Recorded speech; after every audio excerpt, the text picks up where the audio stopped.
గురు బ్రహ్మ గురుర్విష్ణు గురుదేవో మహేశ్వర గురు సాక్షాత్ పరబ్రహ్మ తస్మై శ్రీ గురవే నమః. ఓం తత్సత్.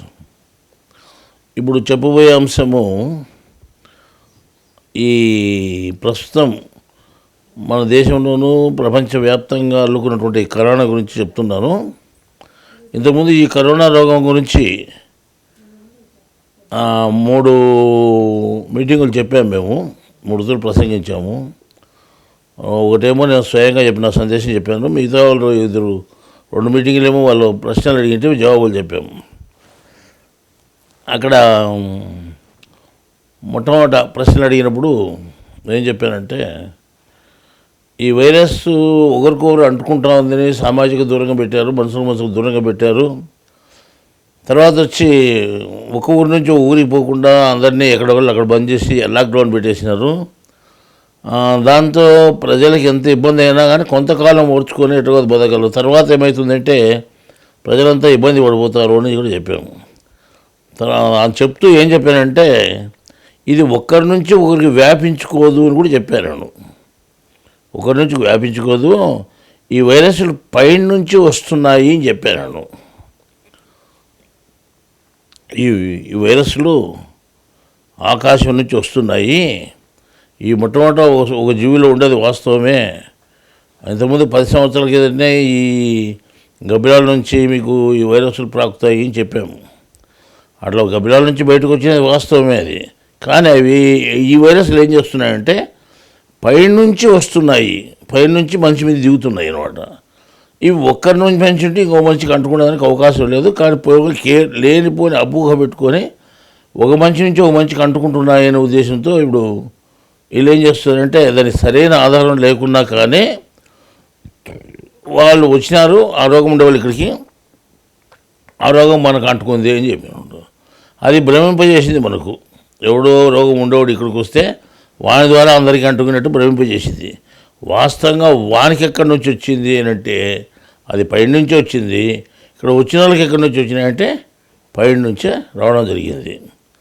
ఇట్లా ఇట్లా వస్తాయని ముందు నేను గత మీటింగ్లో కూడా చెప్పాను. అది మళ్ళీ నేను వీడియో చూసుకుంటుంటూ ఇప్పుడు పుట్టిండే చైనాలో పుట్టింది వచ్చింది అంటున్నారు. ఇంకా కొంతమంది ఏమంటే చైనానే తయారు చేసి పంపించింది అంటున్నారు. వైరస్ను తయారు చేసేటువంటి స్థితికి మానవుడు ఎప్పుడు ఎదగలేదు. వైరస్ ఏమంటే ఏమిటివి? భూతాలు. అర్థమైందా? క్రిములు అంటే ఏమి? గ్రహాలు. ఇవి కోట్లలో ఉన్నాయి. అవి ఎప్పుడు ఏ రకంగా మన మీదకి వస్తే చెప్పలేం. ఇది వైరస్ అంటే ఒక భూతం. దీన్ని ఎవడు తయారు చేసేదానికి కాదు, దేవుడు తయారు చేసి పంపించాడు. దీన్ని సృష్టికర్త దేవుడే, దీనికి మనుషులు తయారు చేయలేడు. అర్థమైందా? ఇది ఎక్కడ మొదలైంది అంటే ఆయన ఆజ్ఞ చేత వస్తూ ఉంది. ఆయన మొట్టమొదటి ఆజ్ఞ తీసుకునేట మేఘాలు. ఆ మేఘాలు ఏం చేస్తాయంటే తర్వాత ఈ భూతాలకు పంపిస్తాయి. మేఘాల తర్వాత భూతాలు ఉన్నాయి, అవి వచ్చి మనకు వదులుతున్నాయి. ఇవి కొన్ని ముందే వచ్చి ఉన్నాయి భూమి మీదకి, కొన్ని తాత్కాలికంగా అప్పుడప్పుడు వచ్చేవి కూడా ఉన్నాయి. ఇప్పుడు మామూలుగా ఈ గబ్బిలాల్లో చాలా రోగాలు ఉన్నాయని చెప్పాను. అవి ఇంకా రాబోతాయి, వస్తున్నాయి, అవన్నీ జరుగుతున్నాయి. ఇప్పుడు ఇది ప్రత్యేకించి మేఘం నుంచి వచ్చినటువంటిది. ఇది మేఘం నుంచి వచ్చినటువంటిది ఆకాశం నుంచి వస్తుంది. కానీ దగ్గితే తుమ్మితే నీకు నాకు అంటుకోదు. అది మళ్ళీ ఎవరు మొట్టమొదటి ఎట్టు వచ్చింది? ఇప్పుడు దగ్గితే నీకు అంటుకుంది, ఈయన దగ్గర ఎట్టు వచ్చింది? ఈయనకి ఎవరికి ఉంటుంది? మొట్టమొదటి వ్యక్తికి. ఈయనకి ఇంకోరి ద్వారా వచ్చింటే కదా ఇంకోరికి వ్యాపించేది. మళ్ళీ అప్పుడు ఎట్టు వచ్చింది అని లెక్కేసుకుంటే ఇది పైనుంచి వచ్చేటువంటిదే కానీ ఇంకో రకంగా రాలేదు. కాబట్టి ప్రత్యేకంగా దేవుని దగ్గర నుంచి మేఘాల ద్వారా వచ్చింది మన మీదకి. అందువల్ల మనం ఇప్పుడు ఈరోజు ఇళ్ళల్లో కూర్చున్నా కానీ అది వదిలిపెట్టే ప్రసక్తి లేదు. ఏదో కారణం చూపి మనం ఇబ్బంది పెడుతుంటుంది. రైట్. ఇట్లా వచ్చేదాన్ని మనం అరికట్టడానికి వీలవుతుందా అని అంటే ఏమాత్రం వీలు కాదు. ఇప్పుడు లాక్డౌన్ చేసి ఒకరి నుంచి ఒకరికి వ్యాపించుకోకుండా చేస్తాము, అది కొంత మనకు ఫలితం ఇస్తుంది, ఒకరి నుంచి ఒకరికి వ్యాపించదు అని అనుకోవడం ఒక రకంగా మంచిదే. కానీ వాస్తవంగా అవి ఒక మంచి నుంచి ఒక మంచికి రాలేదు కదా. ఇప్పుడు ఎక్కడో కరీంనగర్ జిల్లాలో ఎక్కడో మొన్న న్యూస్ చూశాను నేను. ఓ మారుమూల ప్రాంతంలో ఒక ఆడ మనిషికి వచ్చింది. ఆమె ఎక్కడ బయటికే పోలేదంట, లోపల ఉండే ఆమెకు ఎవరి సంబంధము లేదంట. ఎవరి సంబంధం లేకుండా ఎట్లా వచ్చింది అది. తర్వాత ఇంతకుముందు పేపర్ న్యూస్ కూడా చూశాను, 200 మందికి ఎంత ఆలోచన చేసినా కానీ వాళ్ళకు అనుబంధం ఎట్లా ఏర్పడింది, అది ఎట్లా వచ్చింది అనేది తెలియకుండా ఉంది. ఒకరితో సంబంధం లేకుండా ఉన్నారు వాళ్ళు. ఆ సంబంధం లేకుండా కూడా ఎట్లా వచ్చింది అనేటువంటి పెద్ద ప్రశ్న అయింది. ఇది శాస్త్రవేత్తలు కూడా గందరగోళంగా ఉంది, ఏమాత్రం అర్థం కాలేదని చెప్పారు.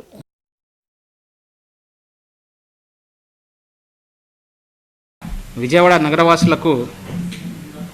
నగరవాసులందరూ గమనించాల్సిందిగా కోరుతున్నాను. ఇప్పటివరకు కృష్ణా జిల్లాలో 69 కోవిడ్ పాజిటివ్ కేసులు వస్తే దాంట్లో సుమారు మనకు 58-59 కేసులు విజయవాడ నగర పరిధిలోను, కార్పొరేషన్ ఏరియాలోను, అడ్జైనింగ్ మనకు మండల్స్లోనూ ఉండడం జరిగింది. దీంట్లో ఒక విశ్లేషణ చేస్తే గత నెల నుంచి మనకు కోవిడ్ పాజిటివ్ కేసెస్ ఎవరి ద్వారా మనకు వస్తుంది అనేది విశ్లేషణ చేస్తే, ముందుగా విదేశాల నుంచి తిరిగి వచ్చిన వారి దగ్గర నుంచి మనకు కోవిడ్ కేసెస్ రావడం జరిగింది. తర్వాత ఢిల్లీ నుంచి కొంతమంది వచ్చిన వారు, ఢిల్లీ రిటర్నీస్, వాళ్ళ కాంటాక్ట్స్ నుంచి కేసెస్ రావడం జరిగింది. ఇలా మనకు సుమారు 35 దాకా అలాంటి కేసెస్ వచ్చాయి. దాంట్లో ఎక్కడి నుంచి మనకు వైరస్ వాళ్ళకు సంక్రమించవచ్చు, ఎక్కడి నుంచి వచ్చుండొచ్చు అనేది నిర్ధారించగలిగాము. కానీ ఈ మధ్య కాలంలో వస్తున్న దాని తర్వాత వచ్చిన 30 కేసులు సుమారు మనకు ఎక్కడి నుంచి వస్తుందో అర్థం కాని పరిస్థితి ఉంది. ఇది చాలా ఆందోళన కలిగించే విషయము. ప్రతి ఒక్కరూ మరి ఏదైతే దీనికి ఈ కోవిడ్ వైరస్ వ్యాప్తిని అరగట్టగలిగేది ఒక్క సోషల్ డిస్టెన్సింగే, అది తప్ప వేరేది లేదు అనే విషయంని వాళ్ళ మైండ్లో గుర్తుపెట్టుకోవాలి. ప్రతి ఒక్కరూ తమ ఇంటి దగ్గర నుంచి బయటికి రాకుండడానికే ఈ మనకు మొత్తం లాక్డౌన్ పెట్టడం జరిగింది. మే 3వ తేదీ వరకు దయచేసి ఎవరు ఇంటి దగ్గర నుంచి బయటకు రావకండి, అత్యవసర పరిస్థితుల్లోనే బయటికి రావాలి. ఎందుకంటే అందరికీ ఆందోళన కలిగించే విషయం అసలు విజయవాడ నగరంలో ప్రతి ఒక్కరూ మరి ఆలోచించాల్సిన విషయం ఏంటంటే, ఎందుకు ఈ కేసెస్ ఎవరి దగ్గర నుంచి వస్తున్నాయి, ఎలా వస్తున్నాయి అనేది అర్థం కాకుండా మరి గత 2 రోజులుగా వచ్చిన కేసులు అయితే మరి అలాంటి సోర్స్ ఎక్కడ మనకు కనిపించట్లేదు.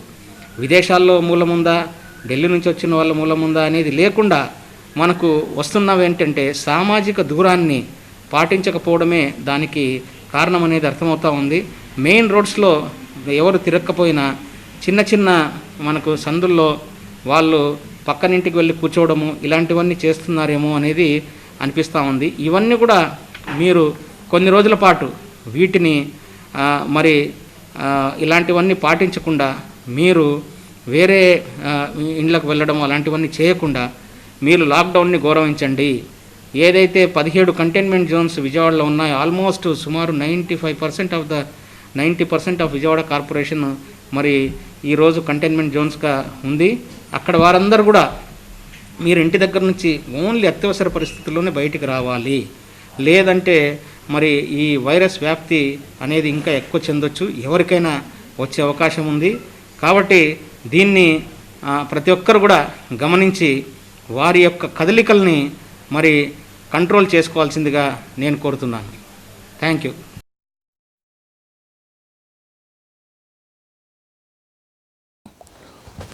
ఈ రకంగా చెప్పుకుంటే మనకు ఈ వైరస్ మనుషుల నుండి వ్యాపించలేదు అని మనకు అర్థమవుతుంది. కానీ ఇప్పుడు మనుషుల నుండి వ్యాపించలేదని మనం అనుకున్నా కానీ ఇప్పుడు ప్రభుత్వం ఏం చేస్తున్నారు, అధికారులు ఏం చేస్తున్నారు, మనుషుల నుంచే వ్యాపిస్తూ ఉంది అనే ఉద్దేశంతో వాళ్ళు చేస్తున్నారు అనమాట.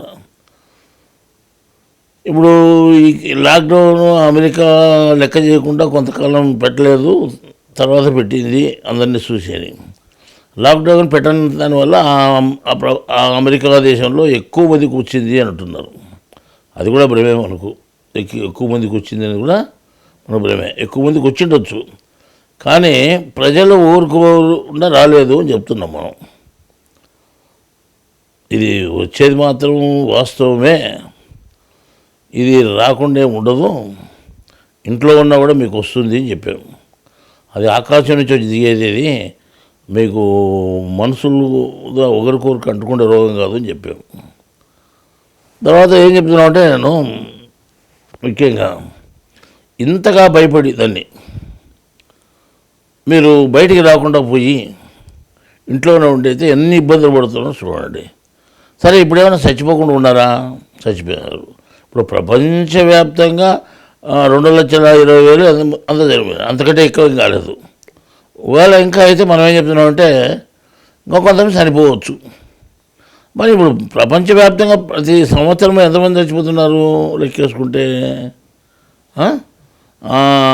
6 కోట్ల మంది చచ్చిపోతున్నారు. 6 కోట్ల మంది చచ్చిపోతున్నారు. ఇప్పుడు నీకు ఆ లెక్కకు పోతే ఈ లక్షలు కూడా కాలేదు, 1 కోటి కూడా కాలే. ప్రపంచవ్యాప్తంగా మామూలుగా సర్వసాధారణంగా చనిపోయేవాళ్ళు, యాక్సిడెంట్లు చనిపోయేవాళ్ళు, రోగాల్లో చనిపోయేవాళ్ళు, వయసు మీరు చనిపోయేవాళ్ళు, వీళ్ళందరినీ లెక్కేసుకుంటే 6 కోట్లు ఉన్నారు. కానీ పుట్టేవాళ్ళు ఎంతమంది 14 కోట్ల మంది ఉన్నారు. రెట్టింపు అయితే ఉంది. సరే, ఇప్పుడు ఏమాత్రము ఈ బ్యాలెన్స్గా ఉండడానికి దేవుడు ఏం చేశాడంటే ఈ జనాభా ఎక్కిపోతా ఉంది ఉద్దేశంతో, నేను ముందు కూడా చెప్పాను, 700 కోట్లు దాటిపోయింది, మితిమీరిపోతా ఉందనే ఉద్దేశంతో దేవుడు వైరస్ని పంపించాడు. పంపిస్తే ఇప్పుడు మనం ఏం చేస్తాం, కట్టడి చేయాలనే ఉద్దేశంతో చాలామంది పోరాడుతున్నారు. ఇప్పుడు ఈ భారతదేశంలో వచ్చింది, దీనికి భారతదేశంలో సంవత్సరానికి 1 కోటి మంది చచ్చిపోతున్నారు మామూలు అన్ని రకాలుగా. ఇప్పుడు 1 కోటి మంది చనిపోయేవాడు నీకు 8 లక్షలు 9 లక్షలు అవుతున్నారు వాళ్ళ దగ్గర చచ్చిపోయేవాళ్ళు ఒక దీనికి ఒక నెలకు వచ్చి 8 కోట్ల నుంచి 8 లక్షల నుండి 9 లక్షల వరకు అవుతున్నారు. మళ్ళీ అంతమంది చచ్చిపోతారు నెలకు, ఒక సంవత్సరానికి వచ్చి అంతమంది చనిపోతున్నారు కదా. ఇప్పుడు సంవత్సరానికి మళ్ళీ దీన్ని కూడా ఎంతమంది చనిపోతారు అంటే అంత అంత అంత శాతం రాదు. అయినా దీన్ని కూడా మనం దాంట్లో లెక్కేసుకుంటే అది అంతే వస్తుంది, ఎవడు చనిపోవాలో వాడు చనిపోతున్నారు. కానీ ఆ లెక్క లేకుండా ఇప్పుడు ఏం చేస్తున్నారంట, అంతా కొన్ని వందల్లోనే ఉంది. అయినా కానీ అంత పకడ్బందీగా చేసుకొని అది ఏందో వస్తుంది అని భావంతో ముందుగానే చచ్చిపోయి ఏర్పాటు చేసుకుంటాడు. అసలు ఆ రోగం రాకుండా కూడా చచ్చిపోయి ఏర్పాటు చేసుకుంటారు. ఈ రతకిళ్ళు ఏముంది, ఆకలి చావులు చచ్చిపోతుంది చాలామంది. ఇంకో 2 నెలలు పెడితే ఇంకా ఆటోమేటిక్గా ఇంట్లో బియ్యం అయిపోతాయి, బయటికి పోయారు బయట దొరకవు. అమ్ముకున్నాడు, కొనుక్కోలేడు. ఏమవుతుంది లాస్ట్కు అంతా ఓడుకోడు చనిపోవడం జరుగుతుంది. ఆకలి చావులు చనిపోవాల్సి పరిస్థితి. ఇవన్నీ లెక్కేసుకుంటే మనం ముందుగానే హెచ్చరించినట్లు ఈ సమాజంలో ఎవరెట్లా చనిపోతారో అట్లా చనిపోతారు. దేవుడు ముందే నిర్ణయం చేసి పంపించాడు. ఆ నిర్ణయం ప్రకారం జరుగుతూ ఉంటుంది. నేను ముందు చెప్పాను, దేవుని నిర్ణయం తప్ప ఎవరు దాన్ని నిర్ణయించలేరు. మామూలుగా ఒక ఖురాన్ గ్రంథంలో అంటే మీరు హిందువులుగా ఉండి ఖురాన్ చెప్తారు, బైబిల్ చెప్తారే అని అడగచ్చు. కానీ 3 గ్రంథాలు నాకు సమానమే. నేను హిందువునే, అయినా కానీ నేను సన్యాసిని కాదు. మీకు ఇప్పుడు కేవలం మీ గుర్తింపు కొరకు నేను ఈ కాషాయ గుడ్డలు ధరించి ఈ గంటన్నర సేపు మీకుతో మాట్లాడడం జరుగుతూ ఉంది. కానీ వాస్తవంగా నేను సన్యాసిని కాను, గృహస్థుణ్ణి. నేను ఏ కలర్ డ్రెస్ అయినా ధరించవచ్చు. నాకు పరిమితి లేదు, నియమాలు లేవు. సన్యాసికి అయితే నియమాలు ఉంటాయి, నాకు నియమాలు లేవు. నేను ఏ కలర్ గుడ్డ అయినా ధరిస్తాను. కాషాయం ధరించవచ్చు, నల్ల ధరించవచ్చు, తెల్ల ధరించవచ్చు, ఏమో ధరించవచ్చు. కానీ నాకు ఏ రంగైనా ధరించేది అవకాశం ఉంది. కాబట్టి ప్రస్తుతం మీకు జ్ఞానం చెప్పేవాడు గుర్తింపుగా నేను ఈ డ్రెస్ వేసుకున్నాను. ఇది హిందువు అని మీకు కూడా తెలుస్తూ ఉంటుంది. కానీ హిందువుగా ఉండి మీరు ఖురాన్ చెప్పడం ఏంది, ఖురాన్లో ఆయతులు తీసుకొని చెప్పడం ఏంది అని అడగచ్చు. ఖురాన్ అన్నా కానీ బైబిల్ అన్నా కానీ నేను వాటిలో చెప్తాను, వీటిలో చెప్తాను. క్రైస్తవులకు చెప్తాను, ముస్లింలకు చెప్తాను. భగవద్గీతలో హిందువులు కూడా చెప్తాను. నేను త్రైత సిద్ధాంత భగవద్గీతను రాశాను.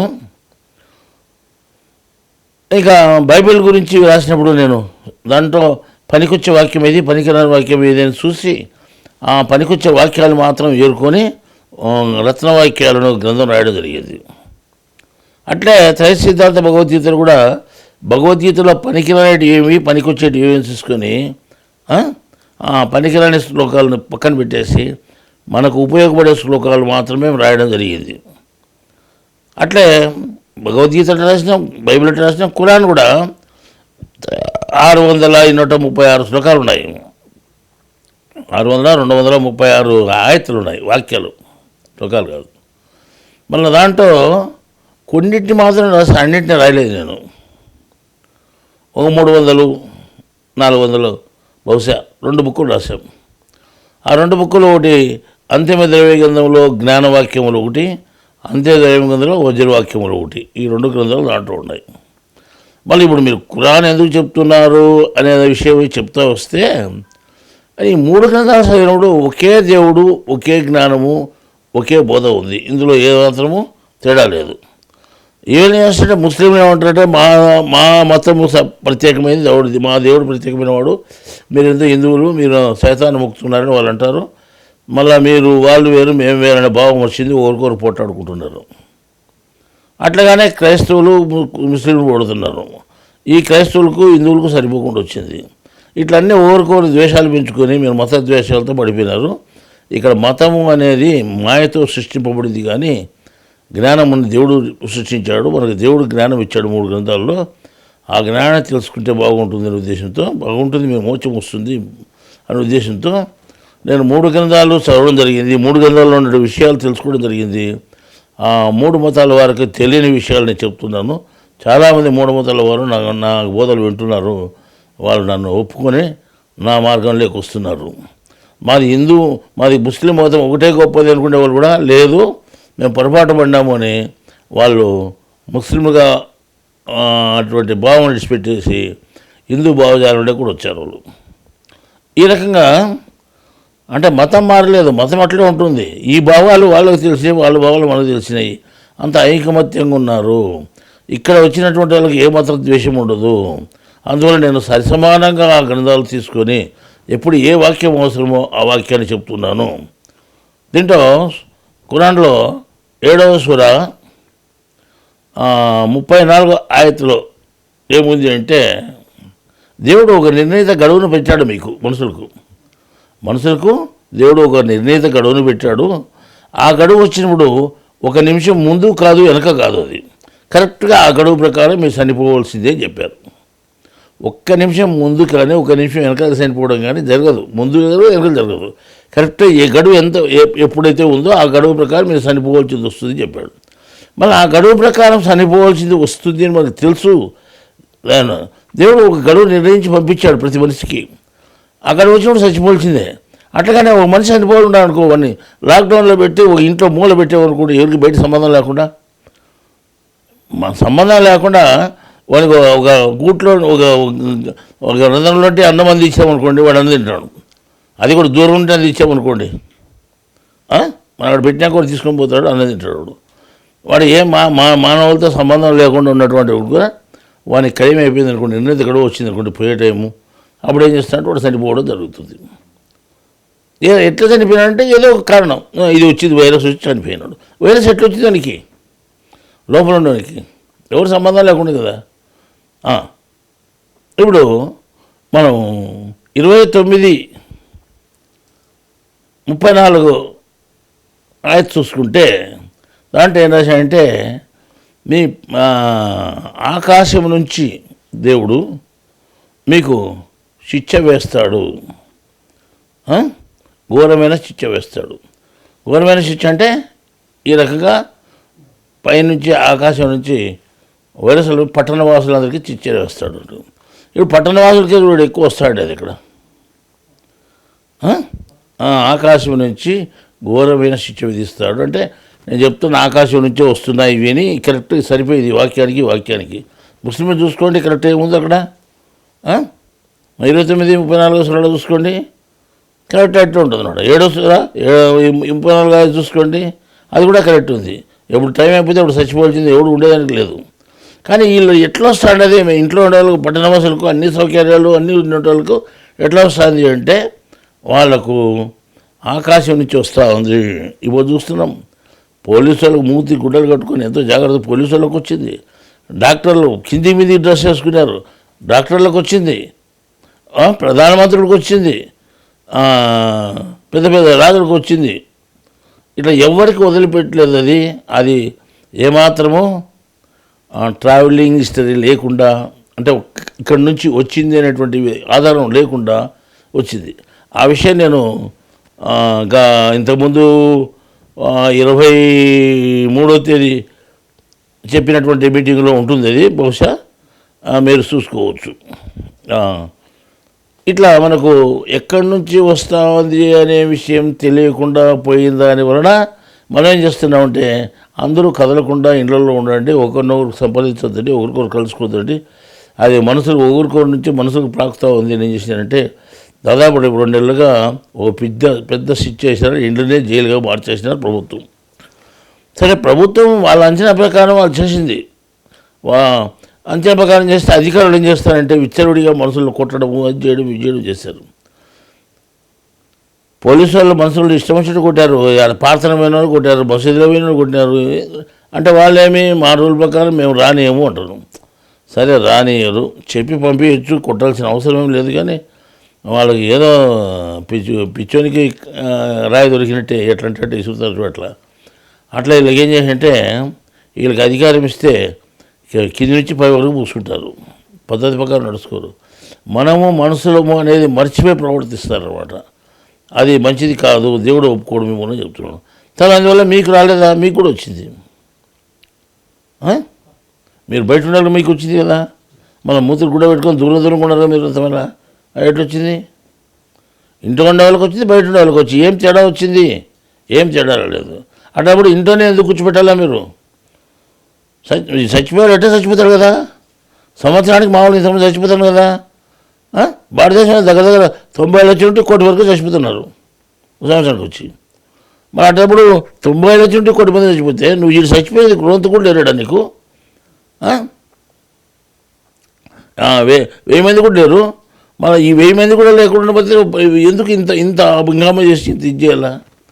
ఒకవేళ ఇడిచిపెట్టామనుకో వైరస్లు వచ్చి ఎవరికి రాలో వాళ్ళకి వస్తే అందరికీ రాదు. మళ్ళీ వైరస్ దేవుడు నిర్ణీత గడువు పెట్టిన వాళ్ళకే వస్తుంది, కానీ అందరికీ రాదు. అందరూ వచ్చి అందరూ చచ్చిపోతారంటే అది కూడా జరగదు. అంటే జరిగేదానికి అవకాశం కూడా లేదు. ఒక వైరస్ను మనం ప్రశ్నిస్తే నువ్వు 100 మందికి వస్తే 1% చచ్చిపోతాడు. అది ఒక్కడు ఇద్దరు తప్ప ఎవరు చచ్చిపోలేదు. మళ్ళీ ఏమీ అందరినీ చంపకూడదాను అని వైరస్ని అడిగితే అట్లే చంపను, రెసిస్టెన్స్ పవర్ ఎవరి దగ్గర అయితే లేదో వాళ్ళని మాత్రం చంపుతాడని చెప్పింది. రెసిస్టెన్స్ పవర్ అంటే ఏమి? రోగ నిరోధక శక్తి. నీ శరీరంలో రోగాన్ని నిరోధించే శక్తి ఏదైతే ఉందో ఆ శక్తి బాగా ఉండేవాళ్ళకు నేను ఏమి చేయను, వచ్చినా వెళ్ళిపోతాను చూసి, ఆ శక్తిని వల్ల చంపేస్తానని చెప్పింది. ఎందుకు? అది ఎందుకు చెప్పింది అట్లా అంటే రోగ నిరోధక శక్తి ఎవరెవరికి తగ్గుతూ ఉంది? తాగుడుబోతులకు, సిగరెట్ తాగే వాళ్ళకు, బీడీ తాగే వాళ్ళకు, తర్వాత ఇష్టారాజ్యంగా వ్యభిచారం చేసే వాళ్ళకు, వీళ్ళందరికీ రోగనిరోధక శక్తి పోతుంది. వాడు సక్రమంగా లేడు కాబట్టి వాడిలో ఆటోమేటిక్గా రోగనిరోధక శక్తి తగ్గిపోయింది. అటువంటి వాళ్ళని చంపుతున్నాము అని చెప్పింది. సరే, నిరోధక శక్తి ఉన్న వాళ్ళకు మామూలు మనసుకు వచ్చినా కానీ ఇది ఏం చేయకుండా వదిలిపోతుంది. అట్లా 100కి 1 కానీ చనిపోతుంది. అది ఎక్కువ పర్సెంట్ ఏమైనా చనిపోయినారా? లేదు. 1 లేకపోతే 2 ఎక్కడన్నా కానీ బహుశా. మరి అంత 1 2 చచ్చిపోయారు. 100 మందిని బంధించారు, 1 చచ్చిపోతానంటే అంతమందిని మనం మీరు ఎందుకు బంధించి ఇబ్బంది పెడుతున్నారు?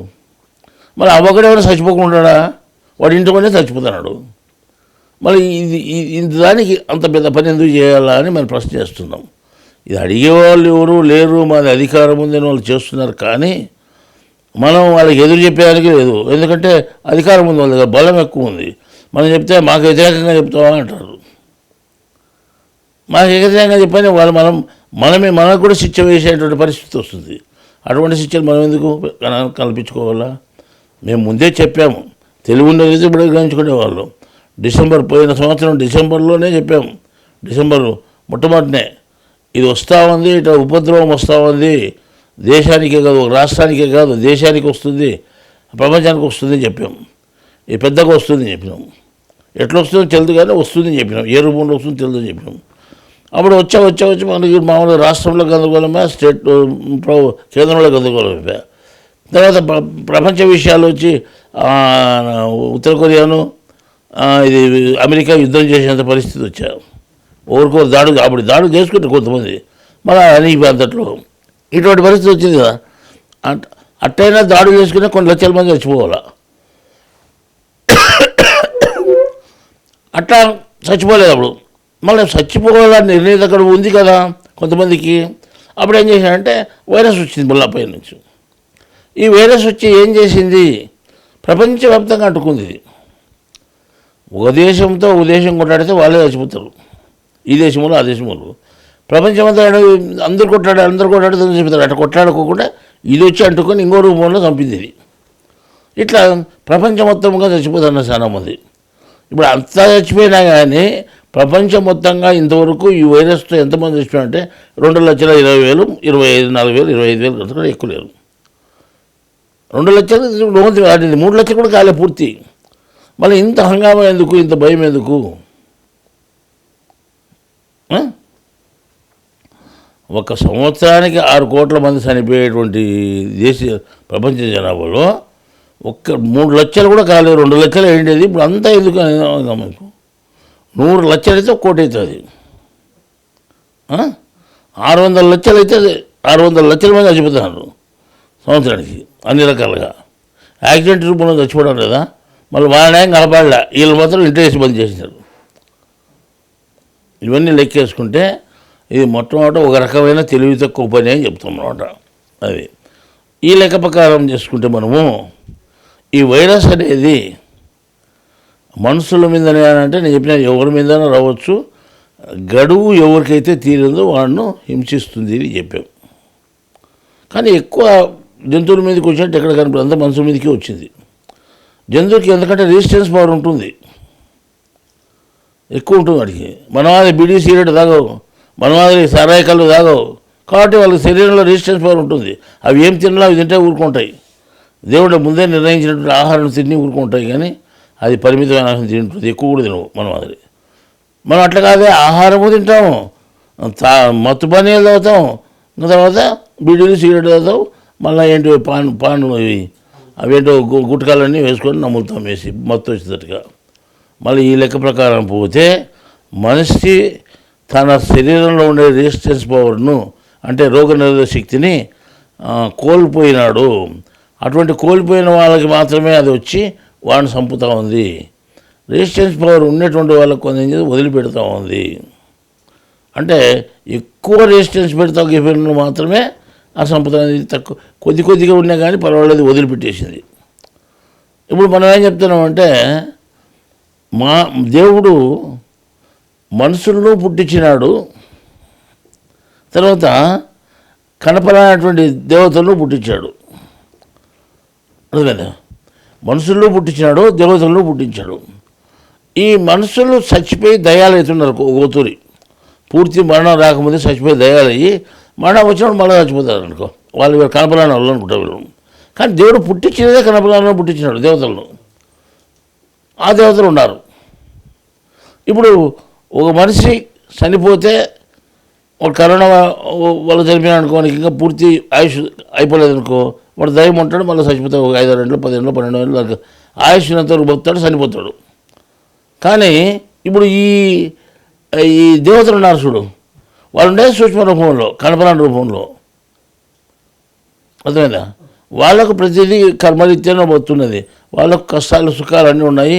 దేవుడు సాగు పుట్టుకలు ఉన్నాయని మొదటి నుండి చెప్తున్నాను. ఏ దేవతలకైనా సాగు పుట్టుకలు ఉన్నాయి అని చెప్తాను. మీకు తెలియక దేవతలు గొప్పవాళ్ళనుకునే మీరు మొక్కుతున్నారు, అది తెలిసి చెప్తున్నాను. దేవుడు కూడా ఈ మాట చెప్పాడు, ఖురాన్లో ఒకసారి చెప్తారనమాట. ఏమని? నేను మనుషులను తర్వాత ఈ దేవతలను ఇద్దరిని పుట్టించాను, కానీ దేవతలే గొప్పవాళ్ళని మనుషులు నమ్ముకొని వాళ్ళు పూజిస్తా అంటే మేము గొప్పవాళ్ళమని వాళ్ళు అనుకుంటున్నారు, ఇది పెద్ద పొరపాటు అని చెప్పాడు. సరే, వాస్తవంగా ఇది పొరపాటు, ఖురాన్లో చెప్పినది కదా అంటారు. మళ్ళీ ఈ ఖురాన్లో చెప్పినది మీద భగవద్గీతలో చెప్పలేదా? నువ్వు దేవతలు ముక్తే దేవతలు లేకపోతావు, జంతువులు ముక్తే జంతువులు లేకపోతావు, నన్ను ముక్తే నాలోకి వస్తావు అని చెప్పలేదా? చెప్పినాడు. మళ్ళీ ఇవన్నీ ఖురాన్ పెడతారు, భగవద్గీత కూడా పెడతారు, బైబిల్లో కూడా ఇదే విషయాలు చెప్పినారు. మళ్ళీ దాన్ని వదిలిపెట్టేసి మా ఇష్టారాజ్యపని వీళ్ళు పూజలు చేసి మొదలుపెట్టారు దేవతలను. సరే, ఎవరి కర్మ వాళ్ళది, ఎవరి ఇష్టం వాళ్ళది చేసుకోండి ముఖ్యం. కానీ దేవుని లెక్కలో అందరూ సమానమే, మనుషులు సమానమే, దేవతలు సమానమే, వాళ్ళేం పెద్దోళ్ళు కాదు. దేవుడు అందరినీ పుట్టించినాడు, నిన్ను పుట్టించినట్టే వాళ్ళని కూడా పుట్టించినాడు. అర్థమైందా? ఇప్పుడు ఈ కరోనా రోగం నీకు వచ్చేట వాళ్ళకు కూడా వస్తుంది, నీకు తెలియదు ఎంతమంది ఎవరికి వచ్చినది. ఇప్పటికి మనకు మన మన ప్రపంచవ్యాప్తంగా 2 లక్షల చిల్లరే చనిపోయి ఉంటే కనపచ్చేవాళ్ళు, కనపరాని వాళ్ళు 6 లక్షల చిల్లర చనిపోయినారు. దీనికేం చెప్తారు జవాబు? అంటే నీకంటే తెలుసు అంటే నాకు తెలిసే చెప్తున్నాను, తెలియకుండా ఏం చెప్పలేదు. దేవతల విషయం నాకు తెలుసు, సూక్ష్మాల విషయం తెలుసు, వాళ్ళు కనిపించినటువంటి వాళ్ళు ఎట్లున్నారని తెలుసు, వాళ్ళకి ఏ రోగాలు వస్తున్నాయని తెలుసు. కాబట్టి ఈ కరోనా రోగం అనేది మీకే కాదు దేవతలు కూడా అంటుకుంది, వాళ్ళకు కూడా శిక్ష వేసింది, వాళ్ళను కూడా హింసించి చంపింది. ఇప్పుడు ప్రపంచవ్యాప్తంగా వాళ్ళ దేవతలు మన మాదిరి ఇంట్లో దూరుకోలేదన్నమాట. అంటే వాళ్ళు ఇంట్లో దూరుకునేవాడిని వదిలేటలే. ఇప్పుడు ఏ దేవుడు భయపడుకున్నాడో 10 దేవుడు భయపడినాడు. ఇప్పుడు అందరి దేవుళ్ళకు వాక్యాలు వేసుకున్నారు, ఒక్కరు మాత్రం 1-2 మాత్రం పూజ చేసి మూసి పెడుతున్నారు. మళ్ళీ అట్లేవి మళ్ళీ ఆ దేవతలు గొప్పవాళ్ళు పెద్దవాళ్ళు అయినప్పుడు వాళ్ళు వచ్చి రోగాన్ని లేకుండా చేయొచ్చు కదా, అది అనుకోరన్నమాట. ఆ ప్రశ్న వేసుకోరు. మనం అడిగితే ఈ నాస్తికులు అంటారు, మనం నాస్తికులు వాస్తవం చెప్తే నాస్తికత. మరి ఇప్పుడు మనం ఏం చెప్తున్నామంటే మీకు తెలిసినా తెలియకపోయినా నేను సత్యం చెప్తున్నాను. నేను మీకంటే తెలిసిన విధానం నాకు ఎక్కువ, తెలియని విధానం నాకు ఎక్కువ తెలుసు. కాబట్టి ఇప్పుడు దగ్గర మనం 2 లక్షల చిల్లర చనిపోయి ఉంటే వాళ్ళు 5 లక్షల చిల్లర దగ్గర 6 లక్షల వరకు చనిపోయినారు. ఇప్పుడు మళ్ళీ ఎంతవరకు కొనసాగుతుంది ఇది అంటే కనపచ్చే వాళ్ళు 3 లక్షలు ఖచ్చితంగా చచ్చిపోవాల్సిందే, ఇది రూలు. కనపడంగా ఎక్కువ చచ్చిపోతారు, అర్థమైనా? ఇప్పుడు ఈ మొత్తం 9 లక్షల మంది చచ్చిపోవాలని మనకు ఒక లెక్క ఉంది ఈ కరోనా వ్యాధి వల్ల. ఈ 9 లక్షల మంది దాటితే అది తర్వాత వేరే విషయం. ఈ 9 లక్షల మంది చచ్చిపోయేదానికి ముందే గడువు నిర్ణయించబడింది 9 లక్షల మందికి. ఆ 9 లక్షల మందిని మీరు ఇంట్లో దాచిపెట్టినా కానీ వదిలిపెట్టదు. అది తప్పనిసరిగా వచ్చి తన పని తను చేసుకొని పోతుంది. మేము చెప్పాము ఇంతకుముందు మీకు ఇదే మీటింగ్లో, కరోనా గురించి చెప్పిన మీటింగ్లో ఏం చెప్పాము, మీరు జ్ఞానం తెలుసుకొని ఉంటే ఇక్కడ జ్ఞానం, లేకపోతే మీ దగ్గర గ్రంథాలు ఉన్నా కూడా ఆ రోగం మీకు రాదు, భయపడదండి అని చెప్పాను. సరే, ఈ విధంగా మనకు అవుతున్నది. ఇప్పుడు మనకు ఎవరికి అటువంటిది ఏం లేదు, మన వాళ్ళంతా బాగా ధైర్యంగా ఉన్నారు, మేము ధైర్యంగా ఉన్నాం, అందరూ ధైర్యంగా ఉన్నారు. అది రాదు అని మనకు తెలుసు. ఎందుకంటే జ్ఞానం ఎక్కడ ఉందో అక్కడ రాదు. అది జ్ఞానం లేని వాళ్ళకు అజ్ఞానంను హింసించేదానికి వచ్చింది. అది తర్వాత వాళ్ళకు మిగతా మనుషులకు మనకు ఈ రోగనిరోధక శక్తిలో చాలా తేడా ఉంటుంది. మనకి ఎక్కువ ఉంటుంది, వాళ్ళకి తక్కువ ఉంటుంది. ఎందుకంటే మనం ఈ అన్ని రకాలుగా మనం ఈ బీడీ సిగరెట్లు ఇట్లా తాగేది కానీ ఏం లేదు కదా మనకు. బీడీ సిగరెట్ తాగలేదు, మత్తు పదార్థాలు తాగేది లేదు. కాబట్టి మనకేమంటే ఈ వ్యాధి నిరోధక శక్తి ఉండేదానివల్ల మనకు రాదు అని చెప్పాము. అంతేకాకుండా జ్ఞానం ఎక్కడైతే ఉందో అక్కడ రాదు అని కూడా చెప్పాము. అందువల్ల చాలామంది ఇప్పుడు ధైర్యంగా ఉన్నారు. అమెరికాలో ఎక్కువ మరణాలు జరుగుతున్నాయి అని అంటే వాస్తవమే జరుగుతున్నాయి. అక్కడ ఉన్నవాళ్ళు మొట్టమొదటి మనం ఈ ఉపన్యాసం చెప్పకముందు వాళ్ళు భయపడేవాళ్ళు, మాకు ఈ రోగం వస్తుందేమో, ఇక్కడంతా ఎక్కువ అంటుకుంది అని. కానీ ఇది విన్న తర్వాత వాళ్ళు ధైర్యం వచ్చేసింది. ధైర్యం వచ్చేసి వాళ్ళు ఏం చేస్తున్నారంటే భయం లేకుండా ఉన్నారు. వాళ్ళు చెప్తున్నారు ఫోన్ చేసి, మాకు మీరు చెప్పిన దానివల్ల మాకు ధైర్యం అంతా వచ్చింది, మాకు అధైర్యం పోయింది, మేము భయపడడం లేదు, మాకు రాదని తెలిసిపోయింది, మేము ధైర్యం కూడా ఎవరికి మాకు రాలేదు అని చెప్పారు. సంతోషం అని చెప్పాము మేము. ఈ విధంగా మనం చెప్పుకునేటువంటి మాటలు వాస్తవంగా జరిగి తీరుతున్నాయి. ఇంతకుముందే 10 సంవత్సరాల క్రితమే చెప్పాను, ఈ వైరస్లు చాలా వస్తాయి మీకు అని చెప్పాము. 1 కాదు 2 కాదు చాలా వస్తాయి మీకు. ఆ వైరస్లు గబ్బిలాల నుంచి వస్తున్నాయి అని చెప్పాము. సరే, ఇప్పుడు ఎట్లా గబ్బిలాల నుంచి వస్తున్నాయి అని ఇప్పుడు అందరికీ తెలిసిపోయింది. ఇప్పుడు గబ్బిలాల నుంచి జాగ్రత్త పడాలనుకున్నారు. కొంతమంది దాంట్లో వైరస్లు ఎట్లున్నాయి కదా దాని గురించి పరిశోధన చేస్తున్నారు. అవి అట్లుండేదే కాకుండా అవి ఆకాశం నుంచి కూడా దిగుతాయని చెప్పాను. ఇంతకుముందే చెప్పాను అన్నమాట. అది ఎవరూ గ్రహించుకోలేదు. ఇంతకుముందే పోయిన డిసెంబర్లోనే నేను చెప్తే అది ప్రభుత్వానికి తెలియజెప్పుకుంటారని ఒక జిల్లా ఆఫీసర్కి చెప్తే వానికి లెక్కపడితే కదా ఇది జ్ఞానం అంటే, ఇదేందో చెప్తానని అనుకున్నారు. మరి అటు జరిగినప్పుడు అన్నా కానీ ఏం జరుగుతుంది, ఎట్లా ఇది మీరు చెప్పినారు కదా ముందే అడిగినారంటే అటు కూడా అడగలేదు. వాళ్ళు మనుషులు అనుకోవాలా లేకపోతే ఇంకేమనుకోవాలి మాకు అర్థం కాలేదు. సరే మనుషులే వాళ్ళకి విశేషం లేదు, దేవుని మీద నమ్మకం లేదు వాళ్ళకు. సరే నమ్మకం లేని వాళ్ళు ఎవరేం చేస్తారు, మీరు భయపడండి మీరేనండి. భగవద్గీతలో కర్మయోగం 34 శ్లోకంలో పోసి అనుకుంటాను, ధైర్యము భయము అనేది 2 ఉన్నాయి. భయము పరధర్మము అన్నాడు, ధైర్యము స్వధర్మము అని చెప్పాడు.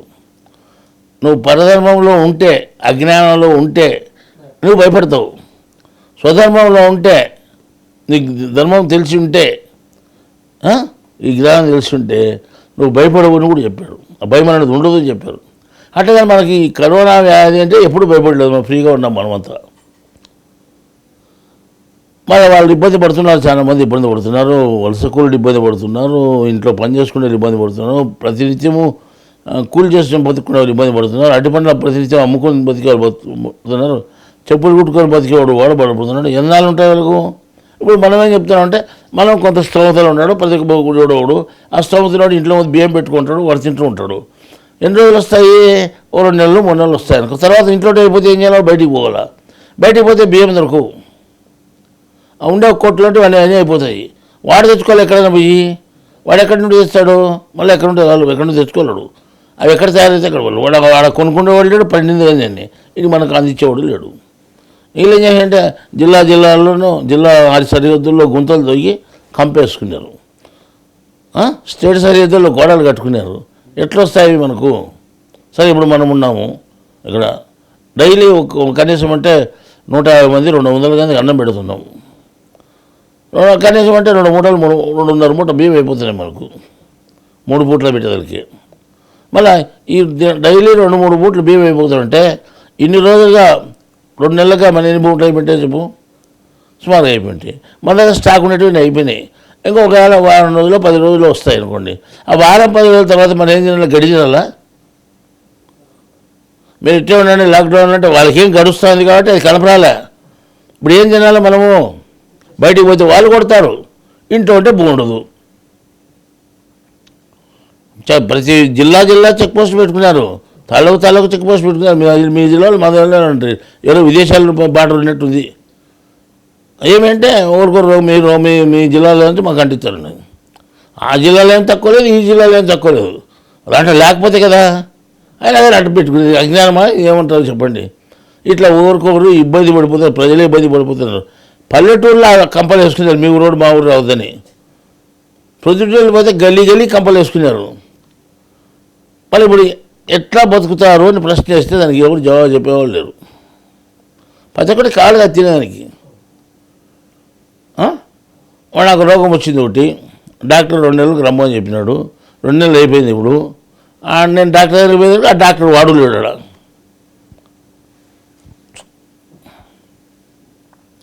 వాడు ఆసుపత్రి తెలుసుకోవాలి. ఎవరైనా రోగాలు వస్తే మన కరోనా రోగం వస్తే మనం కట్టుకుంటుంది, వాళ్ళు మీద రోగం మన వీళ్ళకి అంటుకుంది కదా అందరికీ, డాక్టర్లు కూడా. కాబట్టి వాళ్ళు కూడా హాస్పిటల్ మూసేసుకున్నారు. ఇప్పుడు మనం పోయి ఎక్కడ చూపించుకోవాలా? మన వ్యాధి ఎక్కువ అవుతుంది, వ్యాధి ఎక్కువై చచ్చిపోవాలి. సరే డబ్బున్నోడు ఏంటంటే మామూలుగా ఇది అంబులెన్స్ తీసుకొని పోతాడు, ఎట్లా ఒకటి పోతాడు, అంబులెన్స్ వచ్చి ఇడిచిపెడతాడు అనుకో. డబ్బులు లేడానికి అంబులెన్స్ వస్తుంది చెప్పు? వాడు బస్సుకు పోయేదనే పెద్ద భారంగా ఉంటుంది. వాడు అంబులెన్స్ తీసుకొని ఎక్కడ పోతాడు? వానికైతే ఏం కావాలా? ఇట్లా ఇవన్నీ ఆలోచన చేశారంటే ఎవరు ఆలోచన చేయలేదు. ఇవన్నీ మనం ఆలోచన చేస్తే సరే ఇట్లే ఉంటే మీరు ప్రభుత్వం బీదులు అయిపోతుంది, ప్రజలు బీదులు అయిపోతారు. వాళ్ళకేం పన్నులు రావు, ట్యాక్సులు రావు, వీళ్ళకేం ఆదాయం రాదు. వీళ్ళకు ఉండేటి తిండి గింజలు అయిపోతే వీళ్ళు చనిపోతారు, వాళ్ళ డబ్బులు లేక వాళ్ళు జీతాలు ఈ రోజు. ఇప్పుడు వేయడం లేదు జీతాలు, ఈ నెల కోత ఆ నెల కోత అంటున్నారు. ఇవన్నీ అనవసరమైన పనులు కాదా? ఇవన్నీ వచ్చింది, ఎవరిని చంపాలి వాళ్ళు చంపుతుంది, దేవుని ఆజ్ఞ ప్రకారం ఎవరు నడిచిపెట్టదు. ఆ తుదికడి అయిన తర్వాత ఒక ముందు కూడా తీసిపోతే డైరీకి కూడా తీసిపోతుంది, ఖచ్చితంగా తీసిపోతుంది. అది మనం దిగుతో దైవ గ్రంథంలో ఉదాహరణ రాసి పెట్టారు. ఏడోసారి 34 గాయత్రి చెప్పారు. ఒక గడియ ముందు కానీ ఒక క్షణం ముందు కానీ ఒక క్షణం వెనక కానీ తీసుకుపోదు. ఆ తుది గడి అయిపోతేనే మనం చంపేస్తుంది అనమాట, చనిపోతాడు వాడు. అటువంటి పరిస్థితులను మనం ఎంతమందిని దాచిపెడతాము? దేవునికి వ్యతిరేకంగా మనం దాచిపెట్టడానికి అవుతుందా? దేవుడు ఎంతమందిని సంపాదించాలనుకున్నాడో అంతమంది చచ్చిపోతారు ఖచ్చితంగా. నువ్వేం చేసినా కూడా కాదు అది. నువ్వు ఇంట్లో దాచిపెట్టినా కూడా కాదు, వీధిలో దాచిపెట్టినా కాదు, అంతమంది చనిపోవలసిందే. అటువంటిప్పుడు వృథా ప్రయాస కదా మీరు ఎంత చేసేది. చచ్చిపోతే తినడం చచ్చిపోతారు మామూలుగా రోగం వచ్చి, తినకుండా ఆకలితో చచ్చిపోతే ఏంది ఇది విచిత్రం? ఇట్లా మనం తెలివి తక్కువ పనులు చేసుకుంటున్నాం. మనము ఈ తెలివి తక్కువ పనుల వల్ల మనకేమవుతుంది అంటే అన్నీ మనం కష్టాలు కొని తెచ్చుకునేట్టుంది. ఇప్పుడు మనం దీనికంతా ఒకటే కారణం చెప్పాను నేను ముందే. ఇంత రామాయణం పడేందుకు జ్ఞానం తెలుసుకోండి. జ్ఞానం తెలుసుకుంటానని దేవునికి మొక్కోండి. మీరు నేను తెలుసుకుంటా ఇప్పుడు ఉంటేని మీ కరోనా మీకు ఏం చేయదు అని చెప్పాను. కానీ అట్లా లేదు. అటు తెలుసుకుంటానని ఎవడు అనుకోవడం లేదు. జ్ఞానం తెలుసుకోవాలని దేవుడు అనేటువంటి ధ్యాస లేదు. ఆయనతో కూడా ఇంట్లో కూర్చుంటే మనకు రాకుండా పోతుంది. నేను ఆ ఇంట్లో కూర్చున్న వాళ్ళు ఏం చేస్తున్నారు? ఇంట్లో ఏం పని పట్టలేదు కదా, దేవుడి గ్రంథాలు తీసుకుని చదువుకోవచ్చు కదా, భగవద్గీత బైబిల్ ఖురాన్ చదువుకోవచ్చు కదా. పెండ్లాంతో ఆటాడుకోవడం సరిపోయింది, పిల్లలతో ఆటాడుకోవడం సరిపోయింది. ఒక విషయాలు ఏం చేస్తారంటే ఈ మిది మీద ఉంటే ఆ మీద చూస్తారు, ఆ మిది మీద ఉంటే ఈ మీద చూస్తారు ఊసి పిల్లలు. ఈ ఒకరికొకరు ప్రేమించుకోవడం సరిపోయింది. ఇదే మీకు లాక్డౌన్లో పెట్టినది. ఇంకా ఒకడు ఏం చేస్తారంటే ఇంట్లో బోకులతో ఒకడు, వంట చేసేవాడు ఒకడు, నెత్తి పెళ్ళానికి దువ్వాన్ని తీసుకొని దువ్వేవాడు ఒకడు. ఏం మీరు చేసే పనులన్నీ? మీకు సమయం దొరికింది కదా, దేవుని జ్ఞానం తెలుసుకోవచ్చు కదా అని పనికిమాల పనులు చేస్తున్నారు. వంటలు చేయకపోతే నీకేమవుతుంది? నువ్వు చేస్తాంటూ తినేవన్నా, దినాన్ని పెళ్ళాన్ని జడదూగుతాంటూ వినేవన్నా. ఇవన్నీ ఎందుకు చేయాలి? ఇప్పుడు నువ్వు జ్ఞానం తెలుసుకోవచ్చు కదా. అట్లా తెలుసుకోరు. మళ్ళీ అట్లా తెలుసుకోకపోతే మీకు ఇంట్లో ఉండడానికైనా విడిచిపెడుతుందా? అట్లా ఇది విడిచిపెట్టదు. అందువల్ల నేనేం చెప్తానంటే ఒకే ఒకటి జ్ఞానం పరిష్కారము మీ దీనికంతా అని చెప్పాను మొట్టమొదటి. ఇవి ప్రభుత్వం మీరు జ్ఞానం తెలుసుకోండి అది చెప్పదు. వాళ్ళ జ్ఞానం ఉంటే కదా చెప్పేది. ఇదేదో మందులు అంటే దేశమంతా తెల్లపొడి చల్లుకుంటున్నారు. దేశమంతా ఆలోచుకుని రోడ్ల మీద తెల్లపొడి స్ప్రే కొడుతున్నారు, ఏడాడు చల్లుతున్నారు, బకెట్లు ఉండేది ఏడాడంతా అయిపోయింది. తెల్లపొడి తెన్నాళ్ళతో మళ్ళీ రేపు నెల వెళ్ళేదానికి ఉండదు మీ దగ్గర. ఆడు చూసిన తెల్లగా కొట్టి పారినారు పొడి అంతా, అన్నీ శుభ్రం చేసి పారేకినారు. అది ఏమన్నా పోయిందా? ఇప్పుడు లేకుండా పోయిందా? ఉంది కదా ఇప్పుడు కూడా. ఇంకా ఏం చెప్తానంటే ఇది ఎంతకాలం ఉండాలో అంతకాలం ఉంటుంది.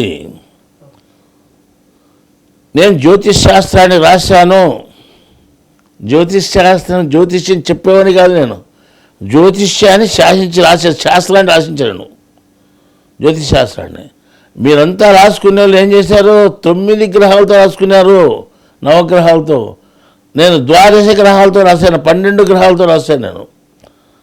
మరి నా జ్యోతిష్యం బాగుంటుందా మీ జ్యోతిష్యం బాగుంటుందో చూసుకోండి. 12 గ్రహాల పరిస్థితి చూసి పోయిన నవంబర్ డిసెంబర్లోనే చెప్పాను నేను ఇటువంటి పరిస్థితి వస్తుందని. అబద్ధం లెక్క పెట్టుకోలేదు. నేనేం చెప్పాను? మళ్ళీ ఈ నెల ఈ ఏప్రిల్ నెల చివరికి తగ్గిపోవచ్చు కొద్దిగా అని చెప్పాను. కొద్దిగా తగ్గచ్చు అని చెప్పాను, ఇంత ఉధృతంగా లేకుండా. కానీ అప్పటికేమో తగ్గేది వాస్తవమే కొద్దిగా. ఇప్పుడు మే 3వ తేదీకి కొద్దిగా తగ్గుతుంది అని చెప్పాను. అంటే మే 3వ తేదీకి గ్రహాలు మారుతున్నాయి. మళ్ళీ తర్వాత మళ్ళీ ఎక్కేది ఉంది. ఇట్లా అక్కడక్కడ ఒక వారం రోజులు గ్యాప్ పెడితే మళ్ళీ ఎక్కుతుంది. అది తగ్గినట్టు తగ్గి ఎక్కుతూ ఉంది. లెక్క ప్రకారం పోతే మీకు పంచాంగం ప్రకారము జ్యోతిష్ శాస్త్రరీత్యా ఇప్పుడు ఉండే గ్రహాల పరిస్థితి బట్టి చూస్తే ఇవి నీకు వచ్చే సంవత్సరము మార్చి 25వ తేదీ వరకు ఉండేదానికి అవకాశం ఉంది. ముందే చెప్తున్నా చూసుకోండి. వచ్చే సంవత్సరము 2021 మార్చి 25వ తేదీ వరకు ఈ గ్రహాల పరిస్థితి అటు ఉంది. ఏ గ్రహాల పరిస్థితి అనుకుంటే ఇప్పుడు గ్రహాలు 2 భాగాలుగా ఉన్నాయి, 2 గ్రూపులుగా ఉన్నాయి. ఒక గ్రూప్కి అంతా పెద్ద శని, ఒక గ్రూప్కి అంతా పెద్ద గురువు. ఈ గ్రూప్ లీడర్లు ఇద్దరు ఒక్కింట్లో కలిసినారు. ఆ ఒక్కింట్లో కలిసిన వాళ్ళు యుద్ధం తప్ప ఇంకోటి ఏం లేదు. వాళ్ళు పూర్తి ఒకరికొకరు నాశనం చేసుకుని తప్ప గురు పార్టీ వాళ్ళు శని పార్టీ ఇబ్బంది పెడుతుంది, శని పార్టీ వాళ్ళు గురు పార్టీ ఇబ్బంది పెడతాడు. ఇట్లా నా పార్టీ వాళ్ళని ఇబ్బంది పెడతాడు, నా పార్టీ వాళ్ళని చేస్తే ఈ రెండు గ్రహాలు ఊరుకోని ఇబ్బంది పెట్టి మనుషులంతా గందరగోళం చేసి ఈ రోగాలంటే చంపేస్తారు. అంటే ఈ గ్రహాలు అంత అక్కడ ఉన్నంత వరకు ఈ రోగం ఇట్లే ఉంటుంది చెప్తున్నాను. వీళ్ళిద్దరూ మెయిన్ లీడర్లు. ఈ మెయిన్ లీడర్లు అంతా ఒక్కింట్లో ఉన్నారు ఇద్దరు. ఒక్కింట్లో ఉండే వల్ల మనకు ఇటువంటి జరుగుతూ ఉంది చెప్పాను. ఇంకా మనం లెక్కేసుకొని చెప్తే మీకు పూర్తి వివరం కావాలంటే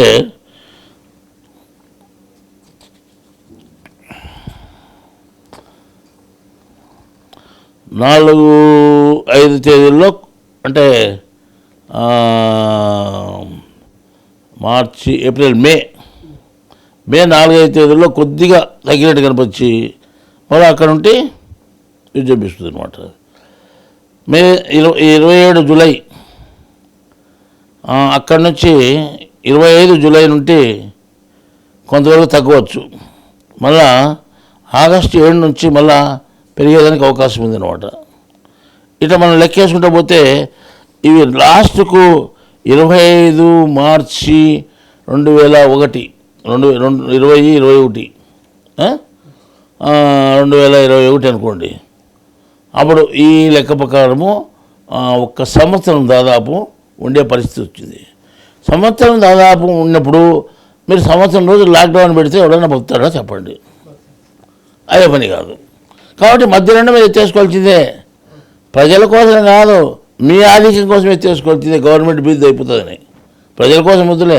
ఇప్పుడేం ప్రజల కోసం అని పెట్టినారు, రేపు పొద్దున వదిలే ప్రజల కోసం కాదు, కానీ మీకు డబ్బులు రావని మీరు ఎక్కితేస్తారు ఇది ఖచ్చితంగా. కాబట్టి అప్పుడు ఎత్తేసిన కంటే ఇప్పుడు ఎత్తేసుకోండి మీరు.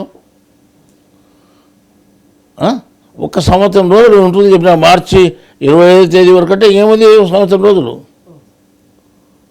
మరి అటువంటిప్పుడు మీరు దాన్ని ఆలోచన చేసుకోవాలి కదా. అంటే ఎట్లా తెలుస్తుంది ఎన్ని రోజులు ఉంటుంది తెలుస్తుంది అంటే ఎట్లా అప్పుడు ఎట్లా చెప్పాము మేము వస్తుందని ఇది అట్లా ఎప్పుడు చెప్తున్నాం. జ్యోతిష్యం అంటే గ్రహాల పరిస్థితిని బట్టి చెప్పేది. అది పెద్ద పెద్ద స్వామీజీలు ఉన్నారు జ్యోతిష్యం చెప్పేవాళ్ళు. నేను చెప్తున్నా వాళ్ళు ఏం చేస్తున్నారు 9 గ్రహాల గురించి చెప్తున్నారు. 9 గ్రహాల యొక్క స్థితిగతుల గురించి చెప్తున్నాను. నేను అట్లా చెప్పలేదు కదా, 12 గ్రహాల స్థితిగతుల గురించి చెప్తున్నాను. ఇంకా శని పార్టీ గురు పార్టీ 2 పార్టీలు ఉన్నాయి గ్రహాల్లో. ఈ శని పార్టీకి శని, గురు పార్టీకి గురువు పెద్ద. వాళ్ళు మెయిన్ లీడర్లు ఇద్దరు ఒక ఇంట్లో కలిశారు. కుంభరాశులు ఉన్నారు. కుంభరాశులు ఉంటే వాళ్ళు ఇద్దరు కొట్లాడి మళ్ళీ ఒక ఆపి కిందికి వస్తే మళ్ళీ ఆపి కూడా కిందికి వస్తున్నాడు. మళ్ళీ ఈడ కొట్లాడుతున్నారు, ఈడ కొట్టి మళ్ళీ పైకి పోతున్నారు. వీళ్ళు ఇద్దరు విడిపోయినారంటే లేదు, మళ్ళీ వాడు కిందికి వస్తే మళ్ళీ వాళ్ళు వస్తున్నారు. అందువల్ల ఇది తగ్గేదానికి అవకాశం లేదు, తప్పనిసరిగా ఇది వస్తూనే ఉంటుంది మనకు. మీరు జాగ్రత్త పడండి జ్యోతిష్య రీత్యా అని చెప్పాను. మా పంచాంగం ఉంది, ఆ పంచాంగాలు 12 గ్రహాలతో రాసిన పంచాంగాలు ఉన్నాయి. అందరూ 9 గ్రహాలతో రాసిన పంచాంగాలు మీ దగ్గర పెట్టుకున్నారు. మేము అట్లా కాదు, 12 గ్రహాలతో రాసిన పంచాంగాలు ఒరిస్సా స్టేట్ నుండి ఓ బ్రాహ్మణుడు నేను చెప్పినటువంటి జ్యోతిష్యాన్ని విని ఆ జ్యోతిష్ శాస్త్రాన్ని చదివి ఆ జ్యోతిష్ శాస్త్రం ప్రకారము ఈ 12 గ్రహాలు ఇండ్లు ఎక్కడెక్కడ దాడుతూ వస్తాయని ఆ లగ్నాలన్నీ వేసుకుంటూ వచ్చి పూర్తి పంచాంగం రాయడం జరిగింది. ఆయన పేరు సంతోష్ శర్మ. ఇది 2019-2020 ఈ పంచాంగం. దాని తర్వాత వచ్చినది ఇప్పుడు ఈ సంవత్సరం సరిపోయేది 2020-2021 ఈ పంచాంగం. ఇది మనకు ఇదే ఈ గ్రంథంలో ఈ పంచాంగంలో ఉన్నటువంటి విషయాలు లెక్కేసుకుంటే మీకు ఈ గురుశనుడు ఇక్కడ బాగా కనిపిస్తుంటారు. ఇక్కడ ఈ కుంభరాశిలో ఉన్నారు చూడండి. వీళ్ళు ఎంతవరకు ఉన్నారంటే 25/3/2001 వరకు ఉన్నారు. 25వ తేదీ విడిపోతున్నారు. అంటే అంతవరకు ఈ కరోనా వ్యాధి ఉండొచ్చు అని నేను చెప్పాను. అంటే ఇది ఒక ఆధారంతో చెప్పేటువంటిది, అంచనాతో చెప్పేది కాదు. ఒకవేళ మీకు తెలియకపోతే ఎవరైనా తెలిసిన వాళ్ళు, జ్యోతిష్యం తెలిసిన వాళ్ళను అడిగి తెలుసుకొని దాని ప్రకారం పరిపాలన చేస్తే బాగుంటుంది. కొన్ని అనవసరంగా ఇంత మూల కూర్చుంటే ఏ పని ఏముంటుంది, చేసేవాడు కూడా వాడు పని అలవాటు తప్పి సోమరిపోతే అయిపోతాడు. ఇది మంచిది కాదని చెప్తున్నాము. ఇట్లా నేను మీకు ఇంతకుముందు చెప్పిన విషయం కూడా మీకు ఇప్పుడు చెప్పినది కాదు, ఇంతకుముందు 23 తేదీ కూడా చెప్పినా నేను. ఆ విషయాన్ని కూడా మీరు చూడవచ్చు, గమనించవచ్చు. ఇప్పుడు లాస్ట్కి చివరిగా నేనేం చెప్తున్నానంటే, ఇది ఒక మహమ్మారి పెద్దది, ఇది ఒక శక్తి, ఇది ఒక జీవం గల శక్తి. ఈ వైరస్ అనేది మనకు వచ్చి తగులుకుంటూ ఉంది అని చెప్తున్నాను. ఆకాశం నుంచి వస్తుందని చెప్పినాను. మనుషులు ఉంటే మనుషులు రావడం లేదు, సామాజిక దూరం పెట్టుకోవాల్సిన దూరం లేదని కూడా చెప్పాను. సరే, ఇది ఈ రకంగా అది వస్తూ ఉంది అని చెప్పడంలో కాకుండా జ్ఞానం తెలుసుకోమని చెప్పాను నేను. ఈ జ్ఞానాన్ని మీరు దాన్ని ఆచరించిన వరకు మీకు వస్తూనే ఉంటుంది. ఈ వైరస్ పోతే ఇంకో వైరస్ వస్తుంది, దానివల్ల కూడా మీరు ఇబ్బంది పడాల్సి వస్తుంది. కానీ చనిపోయేవాళ్ళు చనిపోతూ ఉంటారు, మనం ఏ లెక్కన మార్చలేము. అది ప్రకృతి సిద్ధంగా జరిగేటువంటి పని. అది ఊరిని అధికారం మనకు ఉంది అని మనం ఇష్టం వచ్చినట్టు చేస్తే ఏం ప్రయోజనం లేదు. అధికారమే కాకుండా దైవికమైన ఏదో ఒకటి ఉంది, దాన్ని చూసుకోండి. నువ్వు మనసువే, నేను మనసునే. దేశానికంతా పెద్దైనటువంటి ప్రెసిడెంట్ కానీ ప్రధానమంత్రి వాళ్ళు మనసులే, మనం మనసులమే. కానీ మనకున్నటువంటి జ్ఞానమే వాళ్ళకున్నటువంటి జ్ఞానం మనకు ఉంది. దేవుడు అందరికీ ఒకటే, కానీ పెద్దోళ్ళకి పెద్ద, చిన్నోళ్ళకి చిన్న ఏం లేదు. పెద్దోళ్ళని చూసి ఆయన భయపడడు, పిల్లలను చూసి బెదిరేది. కాబట్టి అందరూ భయపడాల్సిందే. ఎందుకంటే ప్రధానమంత్రి కూడా వచ్చాయి కదా రోగాలు. ఒకటే విషయం చెప్తాను, మీరు జ్ఞానం తెలుసుకోమని చెప్పండి దేశానికి. ఇంట్లో కూర్చొద్దని చెప్పాల్సిన అవసరం లేదు. మీరు బయట తిరిగినా మీకు రోగం రావద్దని ధైర్యంగా చెప్పండి. అట్లా చెప్పకుండా ఇంట్లో కూర్చోండి ఏం ప్రయోజనము? దేశాన్ని జ్ఞానవంతంగా మార్చండి, జ్ఞానశక్తిగా మార్చండి. సరే, ఇప్పుడు మనం మనుషుల వరకు చెప్పుకున్నాము. దేవతలు కూడా ఈ రోగం వచ్చిందని చెప్పాను. అంటే ఇది మీకు కనపరాని విషయము, మేము ఏం చెప్పినా మీరు నమ్మాల్సిందే. దగ్గర 5 లక్షల చిల్లర 6 లక్షలు చేరుతూ ఉంది. అది అంటే మంది వాళ్ళు అంది కలిపితే 2 లక్షలు తీసేస్తే దగ్గర 3 లక్షల చిల్లర వాళ్ళది. మంది 2 లక్షల చిల్లర ఉంది. 6 లక్షలు పూర్తి కాలేదు, 6 లక్షలు అవుతుంది. 6 లక్షల కాడమే కాకుండా, అంటే ఇప్పుడు బయట వాళ్ళు కనిపించే వాళ్ళు కనపడిన వాళ్ళ విషయం చెప్తున్నాను నేను. ఇప్పుడు 6 దాటిందనుకోండి, 3, 6, 9 అనేటువంటి మాకు ముఖ్యమైన సంఖ్యలు ఇవి. ఈ సంఖ్యలు మనం లెక్కేసుకుని చూస్తే 3 దాటిపోయింది, 6 వరకు వచ్చింది. 6 దాటితే 9 వరకు ఆగదు. ఇది 9 లక్షల వరకు ఆగదు. అంటే కనపచ్చిన వాళ్ళు కొంతమంది, కనపరాని వాళ్ళు కొంతమంది. ఈ కనపరాని వాళ్ళు ఏం చేశారంటే హుషారుపడి వాళ్ళు ఏం చేశారు, కొంతమంది దేవతలుగా ముఖ్యమైన దేవతల్లో ఉండగంటారు కొంతమంది. ఆ ముఖ్యమైన దేవతలుగా ఉండేటువంటి వాళ్ళు ఏం చేస్తారంటే జ్ఞానం కొంత కలిగిన వాళ్ళు ఏం చేస్తారంటే, మేము ఇబ్బంది పడుతున్నాము, మా ప్రజలు ఇబ్బంది పడుతున్నారు అని వాళ్ళు వచ్చి అడగడం జరిగింది అనమాట.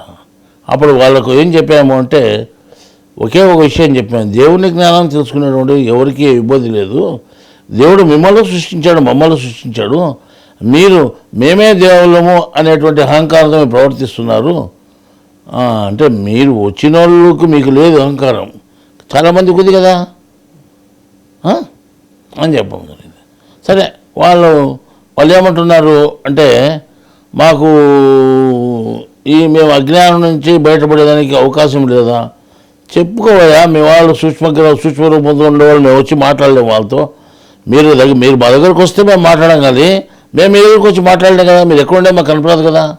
ఇప్పుడు నువ్వు ఫలానా అని చెప్పుకుంటున్నావు కాబట్టి నేను చెప్తున్నాను వాళ్ళకి. కాబట్టి మేము ఏం చెప్తాను, నేను జ్ఞానం తెలుసుకోండి, మీకైనా ఒకటే మాకైనా ఒకటే అని చెప్పాను. రాత్రి నేను మామూలుగా కుర్చీలో కూర్చొని పండుకుంటా కదా, మామూలు ఎప్పుడు మంచం మీద పండుకొని నేను కుర్చీలో కూర్చొని ఉంటాను. అంటే ఎక్కువసేపు మేల్కొని ఉంటాను, ఎప్పుడో నిద్రపోతాను అనమాట. రాత్రి కనీసం అంటే 1 గంట ఆ ప్రాంతంలో ఆ 3 ఏళ్ళు పెట్టి అట్ట తట్టినట్టు తల మీద అంట 2 గుళ్ళు తడితే ఎవరు తడుతున్నారని మెలకులు ఉన్నా కాబట్టి తిరిగి చూశాను, ఎవరు లేరు. మళ్ళీ వేరే వాళ్ళు లేచింటే ఎందుకు లేచినారు మీరు అని అడిగితే, నా జ్ఞాపకం వచ్చింది లేచినాం అన్నారు. సరేలేని వాళ్ళు కింద ఎండ పండుకున్నారు, ఒకసారి పండుకోండి అని చెప్పేశాను. పండుకున్న తర్వాత మనకు నిద్ర రాలేదు. అప్పుడు ఈ విషయాలు మాకు తెలిసినాయి అన్నమాట. వాళ్ళకు మాకు సంబంధం ఏర్పడింది. చెప్పినటువంటి విషయాలు లేక రాత్రి చెప్పినటువంటి విషయాలు వాళ్ళు ఏం చెప్తున్నారంటే, మేము ఎట్లా బయటపడేది అంటే, మీరు కానీ మనుషులు కానీ ఎవరైనా కానీ దేవుని సృష్టిపడినటువంటి వాళ్ళు ప్రతి ఒక్కరు ఎవరైనా కానీ మీరు దేవుని జ్ఞానంతోనే మీ శరణ్యం పొందాలి, కానీ మీరు అటు రచన కావాలి కానీ మీకు ఏ రచన లేదు అని చెప్పాను.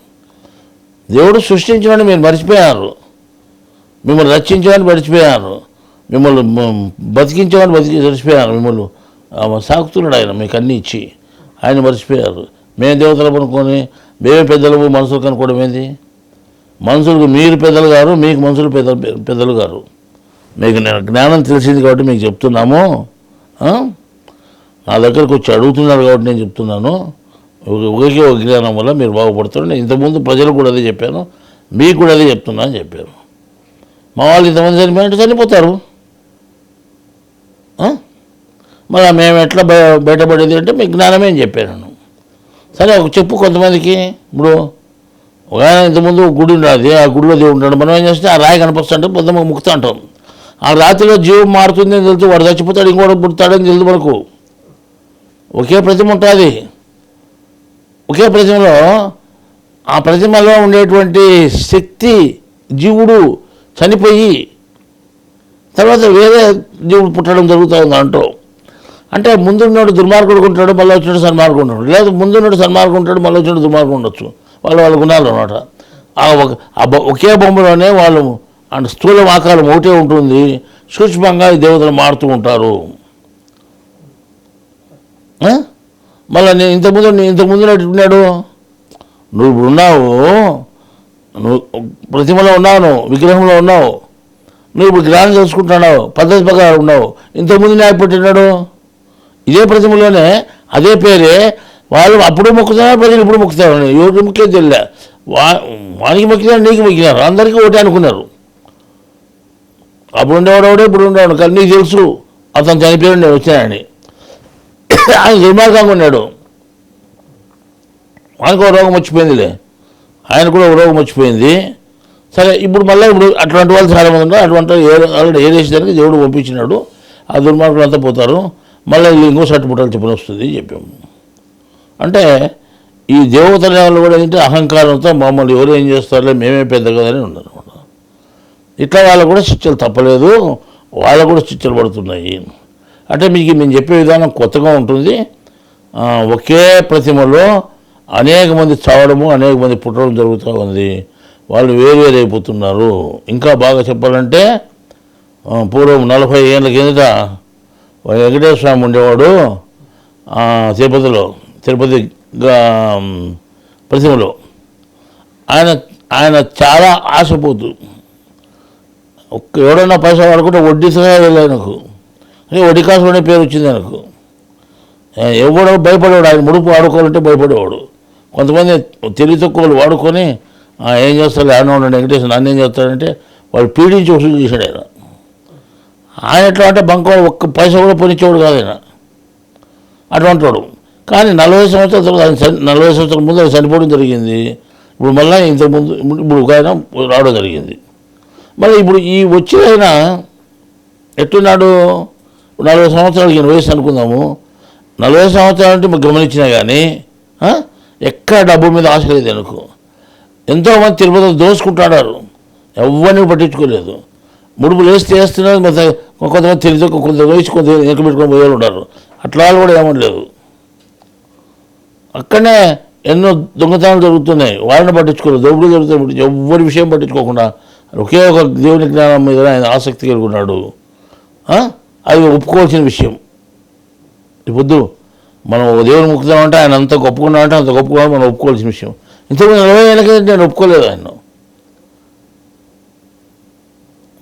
పైసా కూడా వదిలిపెట్టాడు, మామూలు చిల్లర బొట్లు కూడా విడిచిపెట్టాడు కదా ఆయన. ఆ కాలంలో బొట్లుండి అవి కూడా విడిచిపెట్టలేదు ఆయన, ఒక్కరిని కూడా విడిచిపెట్టలేదు. కూడా పిల్లోడు దాచిపెట్టుకొని వాడిని కూడా విడిచిపెట్టలేదు, పిల్లోడిని కూడా విడిచిపెట్టలేదు, పిల్లోడు లేదు పోన్లేని. అటువంటి మనస్తత్వం ఆయనకున్నది.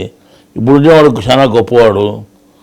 ఈయనకు మనం సమాధానం చెప్పాం మేము ఎన్నో సూర్లు, ఇంత గ్రంథంలో కూడా రాసాం మనం. ఎందుకంటే సో ఇటువంటి వాళ్ళంతా ఇక్కడ కృష్ణగుడికి వస్తుంటారు అని చెప్పాం మనం. మళ్ళీ మీరేమి ఆ దేవుడు వస్తాడు ఎగతాళిగా మాట్లాడి ఉన్నారు. ఎగతాళి మాట్లాడుకోండి, మీకు ఇష్టం వచ్చినట్టు. మీ నోటికి ఏమన్నా అద్దు పద్దు ఉందా మాట్లాడుకోండి, మేము వద్దని చెప్పలేదు కదా. కానీ నేను చెప్పే సత్యం. ఎంతోమంది ఆంజనేయ స్వామి ఉన్నారు, ఎన్నో గుళ్ళు ఉన్నాయనే సమయంలో ఆ గుడికి ఈ గుడికి తేడా ఉంది. ఈ గుడిలో ఉండేవాడు వేరు, ఆ గుడిలో ఉండేవాడు వేరు. అంతా కూడా అనుకోవడం పెద్ద పొరపాటు. ఇవన్నీ తెలియని లెక్కసాడు చాలా ఉన్నాయి మీకు. అట్లా వాళ్ళు ఎంతమంది సస్తారు. ఇప్పుడు వాళ్ళు కూడా గోడు నేడుస్తున్నారు. ఎవరికి ములా లేదు. టైం నిర్ణీత గడువు వచ్చినప్పుడు ఎవరిని దేవుడు వదిలిపెట్టడు. ఇప్పుడు ఆ లెక్కకు పోతే దగ్గర 6 లక్షలకు దగ్గర వచ్చింది వాళ్ళ సంఖ్య. అందరు మంది వాళ్ళంతా కలిపి మంది 2 లక్షల చిల్లర ఉంది, వాళ్ళది 3 లక్షల చిల్లర ఉంది. ఇంకా దగ్గర 6 లక్షలు కాబోతుంది. ఇక అటువంటి పరిస్థితి ఉంది. 6 లక్షలు దాటిన తర్వాత 9 లక్షల వరకు ఆగదు ఇది. బయట వాళ్ళు కొంతమంది పోతారు, లోపల వాళ్ళు కొంతమంది పోతారు. ఈ కనపచ్చే వాళ్ళు 3 లక్షలు దాటుతారు చూడు. ఇప్పుడు ఈ కనపచ్చే వాళ్ళు మనుషులు వీళ్ళు 3 లక్షలు దాటవచ్చు. ఇవన్నీ లెక్కేసుకొని చూస్తే మనకు ఒక్క వైరస్ వచ్చి ఎంతైనా మనల్ని పీడిస్తుంది. ఈరోజు శాస్త్రజ్ఞులు దానికి మందు కొనుక్కుంటాము అని చెప్పి పరిశోధకులు మందును కనిపెట్టేటువంటి ఉపాయం చేస్తున్నారు. మందును కనిపెట్టినా కానీ అది సత్య వైరస్ కాదు. ఈ వైరస్ ఏం చేస్తుందంటే దారి మార్చుకొని వెళ్ళిపోతుంది, రూపం మార్చుకొని వెళ్ళిపోతుంది. పోయి అది సజీవంగా ఉంటుంది, ఎక్కడ సాగదనమాట. సజీవంగా కొంతకాలం ఆకాశంలో ఉండి లేకపోతే ఏదైనా ఒక జంతువులో చేరుకుని అక్కడ ఉండి మళ్ళీ తిరిగి ఎప్పుడవుతూ వస్తుంది ఇది. అదేనా ఇప్పుడు పరిశోధకుడు ఏంటంటే ఈ కరోనా వైరస్ లాంటివి చాలా ఉన్నాయి, ఇంతకుముందు కూడా వచ్చినాయి అని చెప్తున్నాడు. సరే ఎన్ని ఉన్నాయో మనకు తెలియదు, కానీ వైరస్లు మాత్రం ప్రపంచంలో కోట్లతో ఉంటాయి. అది ఏది ఎంతమంది చంపాలో అంతమంది చంపుతాయి అన్నమాట. మనం కనీసం ఇంతవరకు పరిశ్రమ వస్తే జలుబు చేస్తే ఆ జలుబు ఏం చేస్తుంది, మనలో ఉన్న వైరస్ వల్లే వస్తుంది. అది ఆ జలుబు చేస్తే ఇంతవరకు దానికి జలుబుకి మందు కనుక్కోలేరు. జలుబుకే మందు కనుక్కోలేరు. జలుబు, జ్వరము, ఆయాసము, దగ్గు అన్నీ వచ్చినప్పుడు దానికంటే కనుక్కుంటాం చెప్పు. ఒకవేళ కనుక్కుని అది నీకు దొరకదు. అది స్థానం మార్చుకొని సజీవంగా ఉంటుంది, కానీ ఎక్కడ నిర్జీవం కాదు, చచ్చిపోదు మందుకు. కాబట్టి ఒకవేళ మీరు కనుక్కొని దాన్ని నిరోధించాలని అనుకోండి. మేము అది మళ్ళీ ఇక్కడ నుంచి పోయి మిమ్మల్ని మభ్య పెట్టేసి ఈ మందుకు మేము లొంగిపోయినామని తెలియజేసి అది లేకుండా పోయిందని తెలియజేసి పక్క పోయి కొనాలంటే మళ్ళీ వస్తుంది ఇది. అందువల్ల మనకు ఇప్పటికి కానీ తర్వాత కాలానికి కానీ ఎప్పటికైనా కానీ వైరస్ల వల్ల దెబ్బతినకుండాలంటే దేవుని జ్ఞానం ఒక్కటే శరణ్యము అని చెప్తూ ముగిస్తున్నాను.